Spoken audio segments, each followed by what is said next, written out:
ఒక్కరు మృతి చెందారు, పలువురు గాయపడ్డారు.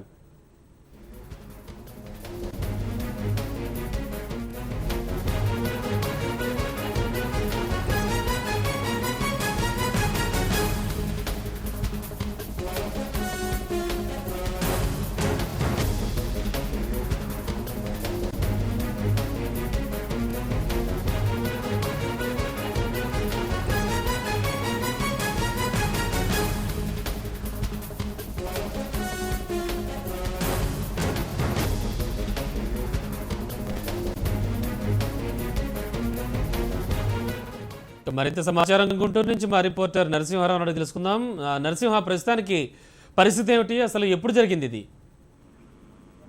రమణ, తెనాలి కోర్టుకు వెళ్తున్నటువంటి 4 వ్యక్తులు పైన ప్రత్యర్థులు దాడి చేశారు. ఈ దాడిలో బాలయ్య అనే వ్యక్తి మృతి చెందినట్టు తెలుస్తుంది. అంతేకాకుండా కూడా ఈ ఎవరైతే ఉన్నారో తెనాలికి వెళ్తున్నట్టు కోర్టుకు వెళ్తున్నట్టు 4 వ్యక్తులకు కానీ ప్రత్యర్థుల మధ్య కొంతకాలంగా కూడా ఇద్దరి మధ్య కూడా ఇరు వర్గాల మధ్య ఘర్షణలు కానీ అంతేకాకుండా ఇరు వర్గాల మధ్య గొడవలు ఉన్నట్టు తెలుస్తుంది. ఈ నేపథ్యంలోనే ఇరు వర్గాల మధ్య గొడవల నేపథ్యంలోనే ఒక వర్గానికి చెందిన వ్యక్తులు ఏదైతే ఉందో తెనాలి రూరల్ పోలీస్ స్టేషన్ లో కేసు నమోదు చేశారు. ఆ తర్వాత కోర్టుకి హాజరు కావాలని చెప్పేసి పోలీసుల ఆదేశాల మేరకు కోర్టుకి హాజరవుతున్న నేపథ్యంలోనే ప్రత్యర్థులు తెనాలి దగ్గర ఉన్నటువంటి కొల్లిపర మండలం తుంగులూరు గ్రామం వద్ద ప్రత్యర్థులు దాడి చేశారు. ఈ దాడిలో భాగంగానే బాలయ్య అనే వ్యక్తి అక్కడికక్కడే చనిపోయారు. మిగిలిన వారికి గాయాలయ్యి తెనాలి రూరల్ పోలీసులు ఘటనా స్థలానికి చేరుకొని వారిపైన కేసు నమోదు చేసి ఇన్వెస్టిగేషన్ విచారణ చేస్తున్నట్టు మనం చెప్పుకోవచ్చు.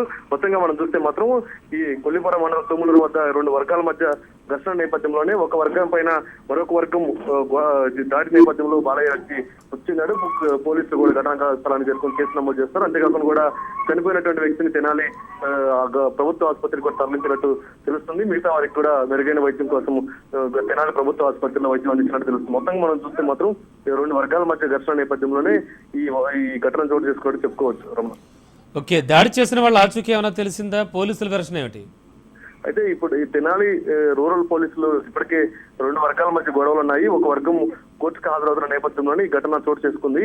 అంతేకాకుండా కూడా ప్రత్యర్థులు పైన కేసు నమోదు చేస్తున్నాం. అంతేకాకుండా వారిని ఇప్పటికే గుర్తించాము. ఇరు వర్గాల మధ్య ఘర్షణ నేపథ్యంలోనే ఈ వాతావరణం చోటు చేసుకుందని కూడా చెప్తున్నారు. అంతేకాకుండా కూడా ఎవరైతే ఉన్నారో ఈ కోర్టుకు హాజరవుతున్న 4 వ్యక్తులపై దాడి చేసిన ప్రత్యర్థులను కూడా అరెస్ట్ చేస్తాము. అంతేకాకుండా కేసు నమోదు చేస్తాం. ఇప్పటికే వారిని కూడా గాయపడినటువంటి వర్గాలు ఎవరుతున్నారో వారు గుర్తిస్తున్నట్లు కూడా తెలుస్తుంది. మొత్తంగా చూస్తే వారిని అరెస్ట్ చేస్తామని చెప్పేసి కూడా పోలీసులు చెప్తున్నారు.